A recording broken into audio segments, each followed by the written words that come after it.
Всегда осталась одной из самых трагических дат в нашей истории.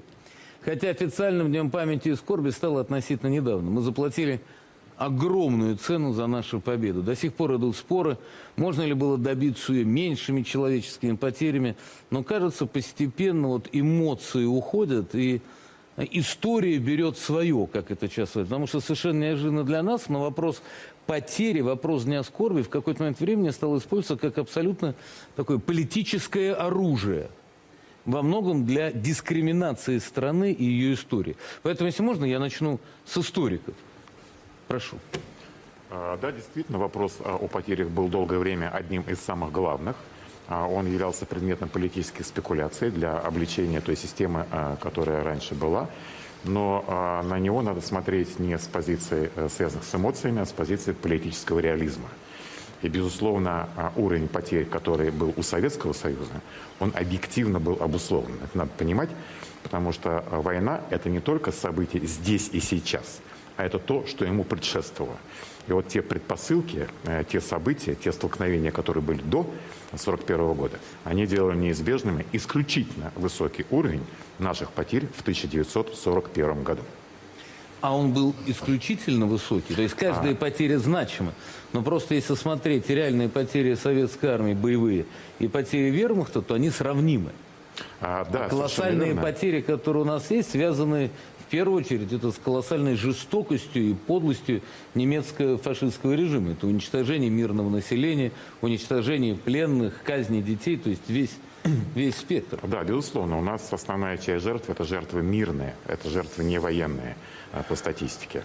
Но имело значение то обстоятельство, что все-таки гитлеровская армия, мы должны это признавать, она была отмобилизована и опытна, а наша армия находилась в процессе еще формирования, опыта не было никакого, и подготовка еще не была закончена к войне. Но опыт кое-какой был? Нет, ну минимальный. Это были Холкингол, финская компания и испанская, иначе было бы еще хуже. Но это не война против Франции, Владимир. Все-таки это не оккупация Европы по всем направлениям. Но даже эти вооруженные конфликты привели к осознанию необходимости срочных реформ, как в оборонной промышленности, так и в отношении к формированию армии и подготовке командного состава. И в этом смысле, вот развивая ваши мысли, я хочу сказать, что реальная подготовка к практическим военным действиям, она была связана с июнем 1940 года, когда сдулась французская армия. Вот 4,5 миллиона не смогли противостоять 800 тысячам немцев. И вот тогда начались у нас изменения и в тактических подходах к войне. Переоценено было значение техники, танковых формирований, значение авиации. И вот вся эта подготовка, она фактически Но мы была победили благодаря мужеству советского народа, но вопреки руководству. Нам же такую мысль все время давали. Нет. А страшные потери из-за того, что бездарное руководство, по-моему, только сейчас впервые опросы показали, что эта точка зрения перестала быть самой популярной. То есть только сейчас вот чуть-чуть все-таки стали говорить, может, не настолько было бездарное руководство. Чуть-чуть. Мы получали от него что? Нет, а? Ну так. Например, у нас был другой торговый партнер, который поступал с нами гораздо менее по-доброму. Вот во время ленд-лиза в первый год, если посмотреть, сколько мы заплатили денег и сколько мы на эти деньги получили вооружения, ровно в половину от затраченной суммы. Потому что американцы думали, что Россия все равно быстро рухнет, и тогда американское оружие попадет в руки к немцам. Поэтому не торопились. Поэтому, когда вы посмотрите, как осуществлялись отгрузки ленд-лиза, то это так сильно разрушает представление о выдающейся роли ленд-лиза в нашей победе. Ну, я, естественно, хотел начать с неких собственных утверждений, но не могу не отреагировать. Николай, вот вы сказали, что мы провели крайне неэффективную, там, неправильную какую-то финскую войну. А вы заканчивали Академию Генерального штаба РКК? Я, конечно, не заканчивал, как вы знаете. По возрасту здесь никто не заканчивал Академию Генштаба РКК. Значит, ну, вот такие оценки, вот я не берусь оценивать правильно, неправильно с точки зрения военной, хотя известно о неудачах, о больших потерях там, и о многом о другом. Но меня поражает, когда... А какое-то приобретение территориальное было после этой войны? Я же не утверждал, Нет, что мы неправильно ее провели, неэффективно и так далее.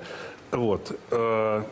Я к тому, что меня поражает, когда люди бросаются такими утверждениями, ясно, что навеянными когда-то чем-то, в том числе и вот этой хрущевской оттепелью, когда мы сами валили на Сталина, на Жукова, вот все эти там потери, которые якобы специально губили людей, чтобы потом из Сибири мобилизовать других, перегонять через всю страну. Но вот эта вот логика, это даже не окопная правда, не знаю, это кабинетная правда людей из Алматы, там, из Ташкента, вот, в лучшем еще случае. Теперь, собственно, не о потерях, а о этой войне. Да, я просто хочу, чтобы Виталий Анатольевич поняли правильно. Мы ни в коей мере не обижаем жителей Алматы и Ташкента, потому что Не коренных жителей. Да, потому что как раз потери там были гигантские. То есть они воевали доблестно, и очень большие потери были. Дивизия. Да, нет, Конечно, да, Панфиловцы, да. Ну, то есть это они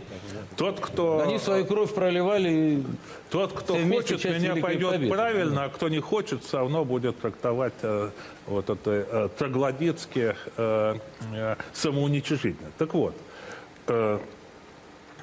безусловно, Советский Союз того периода, это была некая сталинская деспотия, он принимал главные решения, но посмотрим, а какое это было историческое, что было в то время? Во-первых, кто такой Сталин? К началу войны ему было неполных 60 лет. Это политик в расцвете сил, в физической форме. Хорошо, ну полных там, да. В 1939 году 60 лет. Хорошо. Итак, что этот человек прошел? Это семинарское образование, то есть это некая метафизика и так далее.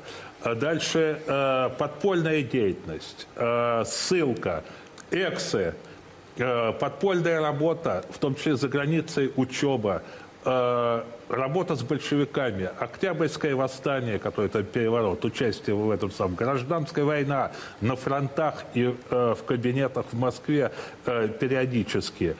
Знал прекрасно весь аппарат, прекрасно знал историю России. Он знал историю Первой мировой войны, к вопросу того, кому помогать и так далее. Он знал, что люди, которые в гражданскую войну, то на одной, то на другой стороне, а вот сейчас новая начнется война, они на какую сторону перебегут? Какое они выберут решение, при том, что если мы наступаем, мы отступаем и так далее. То есть отказывая этому человеку в гигантских знаниях и понимании того, что происходило, тем более из сегодняшнего дня, ну просто нереально, неправильно, я бы даже сказал, преступно. Теперь, а что было?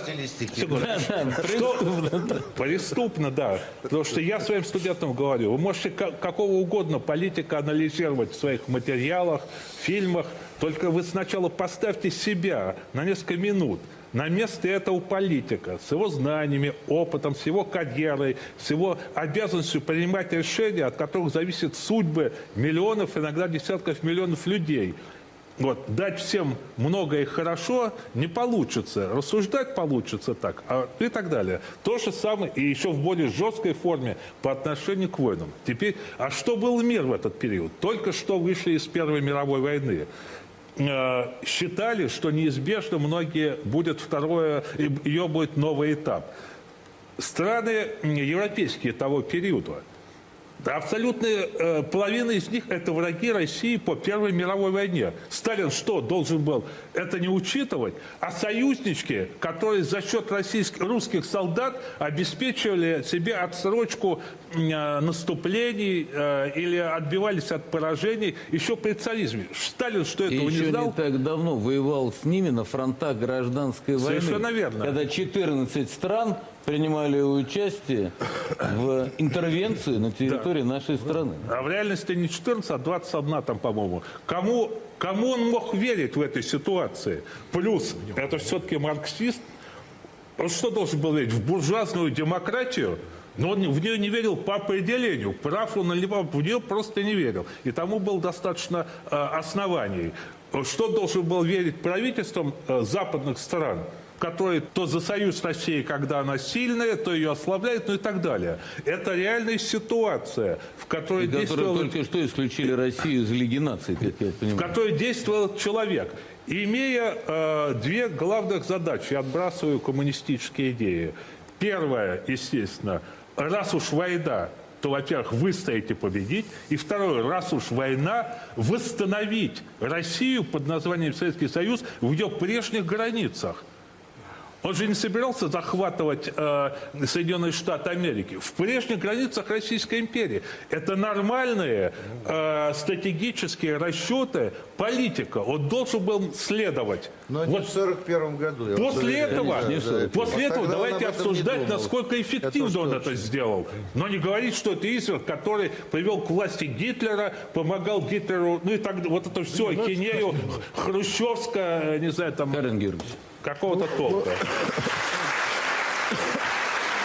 Ну, все же неизбежно, как бы пытаемся смотреть на историю, зная ее результаты. Вот мы выиграли в войне, поэтому все равно ощущение, что вот она и должна была так закончиться. Но меньшими жертвами. Но меньшими жертвами, да. Но обязательно меньшими жертвами. Но надо понимать вообще, что на самом деле с кем мы имели дело и какова была реальная сила Советского Союза.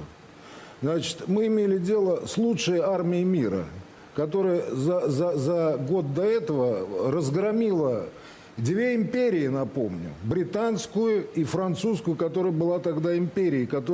Франция считала, что обладает лучшей армией в Европе после Первой мировой войны, плюс к этому Бельгию, Голландию. И, кстати, захватив 1,5 миллиона французов в плен и включив фактически все эти страны, кроме Великобритании, в систему того, что называлось Третий Рейх. Мы воевали не с Германией, а воевали с Третьим Рейхом. А Третий Рейх включал в себя всю континентальную Европу. Его экономические и человеческие ресурсы были несоизмеримо выше, чем Советский Союз. И несмотря на все успехи индустриализации, уровень, конечно, технологий, все это превосходило на порядки. И, кстати, я напомню, что все специалисты в то время давали, английская разведка, я помню, там, давала 3 недели Советскому Союзу в случае нападения Гитлера на СССР. Американское посольство докладывало Рузвельту от месяца до 1,5 месяца. То есть все были абсолютно уверены. И Гитлер был уверен, что с Советским Союзом будет покончено в течение очень короткого срока. Эти разговоры о том, что это благодаря Суворову, знаете, появилось. Советский, вот приводит это. Там 10 тысяч танков. Слушайте, я занимался танками, я снимал фильм про танки, между прочим. Да, так сказать, спасибо. Значит, я напомню, что советские танки, в том числе и Т-34, были, конечно, очень хороши с ходовых качеств, маневренные, но советские танки вообще не имели рации, вообще не имели. Оптика на немецких танках в порядок выше была. Советские танкисты переговаривались флажками. Понимаете, так сказать, советские танки не имели электроприводов. Кто хочет, может поехать и попробовать танк, повернуть башню вручную, что это такое. То есть это ты теряешь, это полчаса надо. То есть я имею в виду, такой замечательный, я считаю, со мной историки немножко согласятся, мне он очень нравится. Алексей Исаев, историк, он интересный очень. Оказывается, советские истребители до 1945 года делались из дерева. Понимаете? То есть нельзя... часть была, да. Конечно. Авиационная фанера, это не совсем дерево. Ну, Но все равно они были...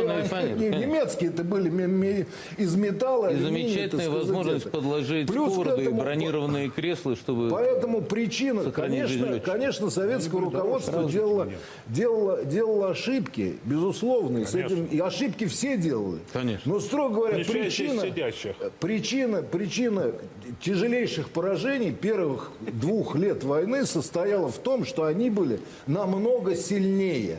Они были намного сильнее, и в принципе это действительно чудо, что Советский Союз выстоял. Это действительно несколько причин: героизм, необыкновенный талант народа, который выдвинул действительно талантливых военачальников, и, так сказать, и надо сказать, Сталин, который сумел перебросить всю промышленность на восток. Это, безусловно, его заслуга и заслуга его, так сказать, Совнаркома и прочее, прочее. Теперь потери. Потери на протяжении многих лет с 20-го съезда являются предметом политическим. Именно тогда Хрущев на 20-м съезде озвучил цифру 20 миллионов, которая является цифрой демографических потерь. Собственно, демографические потери – это дело вообще очень такое туманная, потому что, строго говоря, посчитали, сколько бы должно было быть людей жить, и вот их вроде бы не стало. То есть фактически сюда не включаются люди, которые вообще умерли естественной смертью, люди, которые, понятно, в условиях войны медицины не было, но умерли своей смертью. То есть это достаточно спекулятивная цифра. И она на протяжении вот всех этих лет до наших дней является прежде всего основным таким тараном для того, чтобы, так сказать, очернить нашу Максимальные победу. потери, которые я слышал, были уже под 50 миллионов. Ну да, и 50, Даже больше, и 100. Солженицын запустил 100 в свое время. Строго говоря, на самом Но деле... он уже считал и не родившихся. Ну, он просто То есть запустил как- безответственное Да, интервью то есть я испанскому просто журналу. не могу себе представить, что такое 100 миллионов. То есть это погибли все? Половина населения на тот момент. Ну, что невозможно, половина, потому что половина. часть у вас совсем глубокие старики, часть маленькие дети. То есть когда вы это отсекаете, то есть Причем, Володь, я еще последнее скажу. Я еще напомню вот какой момент. Дело все в том, что в силу того, что немцы действительно Третьему Рейху в очень короткий срок удалось дойти почти до Москвы, то есть фактически после этого война шла вообще, мы потеряли 70 миллионов Конечно. населения, которое Совершенно верно. осталось на оккупированной Так и территории. было. Поэтому, когда сегодня немецкие историки, у них это постоянный мотив, что советские войска превосходили бесконечно это все Это ерунда. сказка. Даже не Количество дивизий у нас, если почитаешь, постоянно недокомплект, постоянно не хватает солдат. Да и не могло откуда быть. У немцев еще на них работали у угнанные. Европы мобилизационный Вся ресурс был Европа и существенно больше. угнанные рабочие были. А в Советском-то Союзе этого ресурса не было. Поэтому, на мой взгляд, это все, как говорится, никак не должно умалять нашу победу. Я с удовольствием соглашусь с Кареном Георгиевичем. Действительно, мы одолели врага невиданного, который в 1,5 недели сломал Францию, который устроил англичанам Дюнкерк, после которого они нос боялись высунуть со своего острова. И 22 июня – это, конечно, наша такая исторически самая, наверное, больная точка нашего общественного исторической памяти. В этот день всегда вспоминают и вот об этих потерях, и о тех первых неудачах. Но я бы хотел здесь все-таки сделать акцент не на просчетах нашего руководства. Конечно, они были, а где их не было, а у немцев не было просчетов. Очень много. Они не заготовили зимнее обмундирование и получили под Москвой полное обморожение всей армии, ходили в соломе, да, рассчитывая на то, что будут зимовать уже в теплых квартирах в Москве. И у них было полно просчетов, и у нас, конечно, были. Но я бы хотел сказать, что вот те данные, которые сегодня как-то прозвучали, вот опроса Левада, они говорят о некотором, я бы сказал, оздоровлении общественного сознания. Вот, сравнение с 20-летней давностью взглядами показывает, что народ как-то помудрел и стал воспринимать историю не вот так политизированно, как это было прежде, когда... Как язычники мы проклинали своего прежнего башка, который оказался во всем виноват, и из-за его ошибок мы потеряли столько людей. Нет, там было, конечно, много разных факторов, и я бы хотел отметить, помимо того, что совершенно верно, армия была сильнейшая, но были у нашего руководства и серьезные успехи. А вот об этих серьезных успехах мы продолжим через секунду. Ну, хорошо.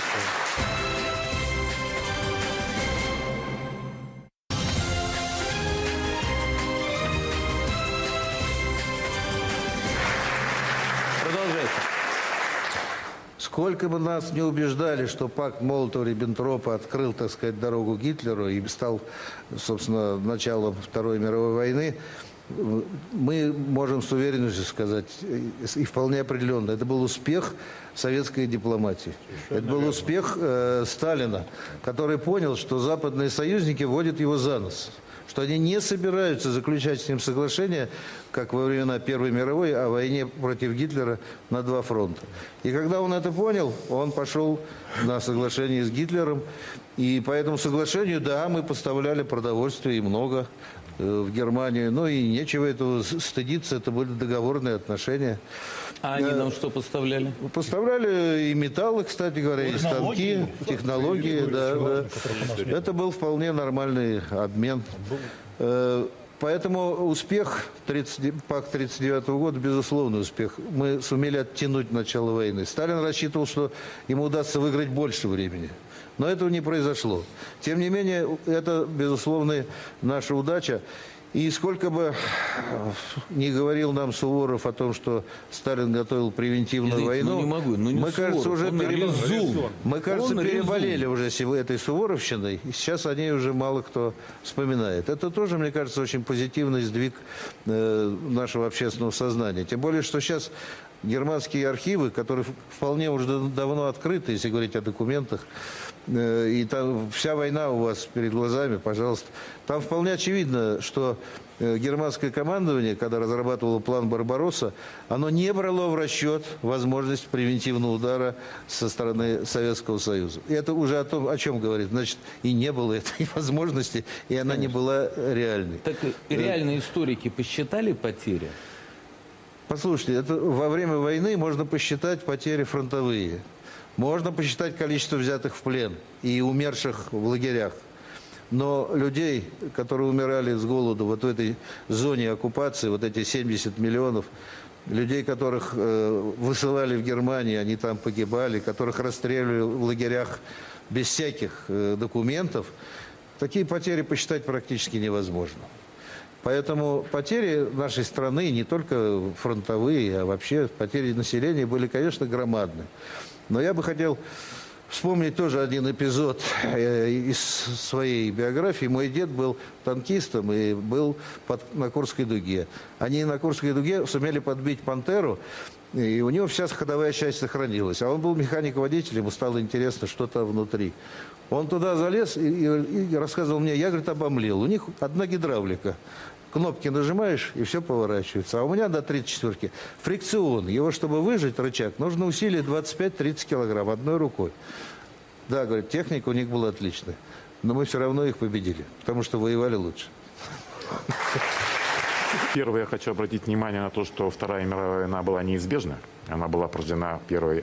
Некоторые считают, что не было на самом деле перерыва между первой и второй, и учитывая все региональные конфликты, там Японии. Одной большой мировой войны. Это называют второй 30-летней войной. Даже здесь это справедливо тоже. Второе, я хочу обратить внимание на то, что нельзя начинать историю Второй мировой, как это традиционно делали, с 1 сентября. Мы тем самым переходим с 1939 года. Да, это полная чушь. Да. Мне всегда казалось, что это дикая глупость. Ну, так в реальности говорить. Ну, это точка зрения англо-американской историографии, которую они активно проповедовали. Реально Вторая мировая война началась в середине 30-х годов, и мир постепенно втягивался в нее. Напомню, что Китай стал объектом нападения в сентябре 1931 года. И война Вторая мировая завершилась именно там. Так вот, началась она в 1931 году. И третий момент, на который хочу внимание обратить. Китай — это самая страна, которая потеряла больше всех. Больше всех других стран. Да. И я хочу подчеркнуть, что 37 миллионов. Наша страна в тех условиях сделала очень многое, и по большей части правильного для подготовки противостояния. И я хочу обратить внимание, что та самая система, которую у нас обычно принято осуждать, она оказалась прекрасно подготовленной к работе именно в чрезвычайных условиях. И оказалась более эффективной, чем германская, да, европейская. Чем германская. И именно поэтому, благодаря и системе, и подвигу народа, мы одержали победу в этой войне, сохранив свое население, и еще спасая мир от той самой угрозы, которую без нас никто бы не смог победить. Да, прошу. Виталий Анатольевич, конечно, вы правы, как это странно было с этим спорить, когда вы говорите, что в мировой истории практически не было времени без войны. Это очевидно. Но мне кажется, что нет. Разводить бессмысленный. Но Почему пацифизм? но при этом... Нет, но это же вообще пацифизм, по-моему, это вполне себе хорошо. Пацифизм Но не при этом такой надо понимать, что смертельный не, грех, лишь бы не было войны, а чтобы не было войны. И, по-моему, все-таки за это надо бороться. Правильно. Не до последней капли крови в человечестве, а все-таки сейчас существует намного больше инструментов, Что ты чтобы это сейчас? побеждать Мы говорим- без Виталий одной... Анатольевич, я вам дам А я вопрос. говорю про то, что прошло 77 лет, и нужно все-таки бороться за то, за что боролись люди. Потому что я, опять же, помню свои школьные годы, и это совсем не хрущевское время, когда все ветераны, которые к нам приходили, говорят, что мы боролись за то, чтобы не было войны. Правильно. А вообще-то все ветераны боролись за то, чтобы победить И, что, Третий и Рейх. чтобы не было войны. Да, ну так скажем вежливо. Мало того, ветераны, которые вам приходили, вы просто посчитайте, сколько им было лет, когда они воевали. То есть Немного война им было. это... Немного им было лет. Война дело Естественно, молодых. да. Значит, относительно Как раз все-таки вчера был день рождения Цоя, да, лекарство от ранних морщин. вот этого пацифизма современного задним числом, не могу, который с точки зрения России, то есть воюющих сторон, реально, вот тех, которые бросают свои силы с той и с другой стороны, он чаще всего превращается в коллаборационизм. И вот к тому, что я говорил в первой части, я добавлю, что Иосиф Виссарионович Сталин прекрасно понимал, на чью сторону станут тогдашние режимы Латвии, Эстонии и Литвы, когда начнется война Германии с Советским Союзом или Советского Союза с И Германией. напомню, что Польша себя позиционировала Нет, я в тогда данном как случае не... главный Да, враг. нет, да, естественно, да. Поэтому с его точки зрения превентивно, под любым предлогом занять эту территорию тоже было правильным стратегическим решением. Возможно, негуманным с точки зрения начала 21 века, там, глядя из окраин Евросоюза. Относительно пацифизма вообще и того, что, чтобы не было войны, такие были древние эти самые римляне, вот любят о них Карен Георгиевич, он же не только танками занимался, но этим рассказывать. У них на этот случай вот пацифизм в чистом виде, чтобы не было войны. Сивис пасом, парабеллум. Да. Хочешь мира, Хочешь готовься к мира, войне. чтобы не было войны, готовься к войне. И пока еще никто это не изменил. И теперь я считаю, да, кстати, именно советский народ продемонстрировал несравнимую ни с кем иным на территории тех стран, где было сопротивление гитлеровцам, партизанскую войну, абсолютно несоизмеримую. В Югославии, но меньше что-то было чуть-чуть похожее. Это к тому, что Сталин, КПСС, РКП приказывали и так далее. Я считаю, что точка с нашей стороны не поставлена в истории Великой Отечественной войны. И я надеюсь, что однажды, я надеюсь, что это сделает президент Путин в свой нынешний срок правления, в частности потому, что ему крайне доверяют значительное, иногда большинство населения во многих вопросах, скажет, наконец, все-таки, что, правильно, пакт Молотова-Риббентропа – это стратегическая победа советской дипломатии и советской политики, то есть российской дипломатии и российской политики. Первое. Второе. Он скажет, что в победе гигантскую роль сыграл верховный главнокомандующий Иосиф Виссарионович Сталин. Все там ошибки потом будут разбираться. Третье. Посоветовавшись с историками, наконец, эта цифра 27 будет официально, в данном случае, изложена из уст политика нашей страны, лидера, которому больше всего доверяет, как бы кто к нему ни относился, что в этих 27 миллионах, а может там чуть меньше, может чуть больше, боевые потери 9 миллионов или сколько там их на чуть меньше? Ну хорошо, 11 мирные жители, убиенные вот этими режимами цивилизованными, с европейскими ценностями, такое-то и что-то еще. И последнее. Я надеюсь, что произойдет то, что 9 мая каждого года Красная площадь во время наших нынешних парадов Победы будет выглядеть так, как она выглядела 7 ноября 1941 года и 24 июня 1945 года. То есть без всякой драпировки мавзолея и соответствующими атрибутами советской, русской, воинской славы. Да, так я, кстати, не понял. Так просто было. На мой взгляд, это вообще две войны. Если самое ужасное, это видеть эти бесконечные колонны пленных, которые идут, которым некуда идти. Первый год, не знаю, 3 миллиона, целые 2-3 армии сдались, понимаете? Ведь это не просто было. Это было просто потому, что люди не хотели сперва воевать за этот режим. Нет. Да хватит! Понимаете? Какое кто вам право сказал? вы имеете Такое вообще же, говорить как о вы моем опыте имеете такое? право, и я О имею русском право. солдате что Больше вы? того, я буду стоять на вашем праве высказывать ваше мнение. мне плевать и на попрошу ваше вас стояние. стоять на моем праве высказать мое мнение. Вы Высказали. только- Не смейте о нашей армии, о нашем народе, о нашем только солдате надо такое отметить- говорить. Поедьте в Да не Красногорск, надо в мне никуда киноархивы ехать, это и моя посмотрите страна, я правде знаю в всё. глаза. Так Ваша посмотрите. сладкая патока про Сталина Коллаборационисты будут никому там не указывать. нужна. Сталин, будучи внутренним Глубину палачом, стратегическую. не мог быть ласковым ангелом наружу. То, что он делал до 40-го года внутри, до 39-го, он потом делал в те страны, куда заходила советская власть и армия. И вы как будто это не знаете. Да И вы Сталина профессор вообще не МГУ способны по истории. понять. Вам не стыдно Всей сегодня своей во нации имя вы не этих способны жертв понять так одного сегодня Сталина. обелять это? Чего вы разорались-то, слушайте? Я не первый начал. Нет, кричать начали вы первый. Не И надо. Известите. И вы меня, конечно, Если армию извините. надо- Вы лишаете возможности вам И возвратиться. меня, наверное, сложно заподозрить в особой любви к Сталину.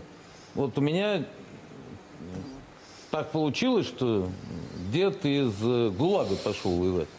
Не по политическим соображениям оказался в ГУЛАГе. Штрафбат.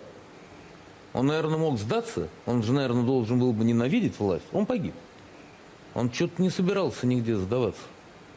Он не собирался нигде сдаваться, погиб с оружием в руках. 3 миллиона людей, которые оказались в плену. Считать, что они добровольно сдались, Я этого не вы сказал. сказали именно это. Я сказал, что я не могу видеть спокойно, так же, как Никто вы, не может видеть эти спокойно. бесконечные Но- людские Подождите. потоки. Хочу- Вот о чем хочу я только сказал. вам Давайте напомнить. отмотаем А назад. бесконечные- Вы сказали, что они сдались. Вы сказали, из-за что они ненависти к сдались режиму. из-за Нет, Сталина. я Так сказал, что они что не они хотели пленные. воевать за Не режим. надо. Это, Не надо конечно, приписывать мне. это, конечно, совсем не Я так. сказал, что Кстати, Кстати, сколько французов оказалось в плену? 1,5. 1,5 миллиона. Они сдались, потому что не хотели воевать за режим французский? ну, очевидно, не могли. Вот как, понятно. Я так и думал, что мы в конце чего-то тут накричим. Да. Почему закричим? Что вообще мешает нормальному Я выразил, восприятию подождите. мозга. Не, ну, естественно, это было очень громко. Я выразил свое сочувствие и непонимание. Я хотел Это сказать, было- что Вы выразили Это достаточно было- ясно и это достаточно было совсем не сказали, сочувствие, чтобы да. все это понять, что вы сказали. Я вот хочу как бы от своей стороны завершить призывом к молодежи, которая смотрит и здесь, и по телевизору. Вы изучаете войну. Сказали сегодня, что взгляды людей меняются. Они меняются, но они должны меняться в соответствии с правдой, в соответствии с истиной. Если вы вот будете слышать такие разговоры о том, что в плен сдавались из-за ненависти к Сталину, что Власовская армия это была освободительница России от большевизма, что они на самом деле не предатели, а герои, таких разговоров достаточно. И они очень опасны, я бы сказал. Но вот в чем как бы и трудность, и истории, как ремесла, в том, чтобы вот эти плевелы отделять от истины. Это очень непросто, я вам скажу, и даже профессиональному историку. Но вы обязательно изучайте, обязательно читайте о войне, и тогда вы не будете повторять вот таких, извините, глупостей. Завершайте, Карен Георгиевич. Я еще раз повторю свою мысль. Понимаете, действительно тяжелейшие поражения. Я не собираюсь становиться адвокатом Сталина, он в этом не нуждается. Там он перед Богом будет или там где. Тяжелейшие поражения 41-42 года были связаны с тем, что враг был очень силен. Необыкновенно силен. Кстати, в числе, я помню очень любопытную мысль у Вадима Кожина прочитал, когда он в числе прочих причин, он, кстати, и такой называет. В вермахте уровень образования был 8 классов. в Красной армии до 43-го года в основном 4 класса. А это имеет действительно большое значение в той технологической войне, которая уже шла тогда. И именно после 43-го года, когда вот пришло поколение моего отца, в 43-м году они пришли, десятиклассники, которые офицеры младшие, Бондарев. Это тоже была одна из причин принципиального перелома, как и то, что техника, и появились рации в танках и прочее, прочее. Теперь, вот что еще. Надо сказать такой нюанс. Между прочим, насколько я знаю, ни одна из противоборствующих стран не объявила своих военных потерь официально. Ни одна. Есть исследования историков, немецких, австрийских, итальянских.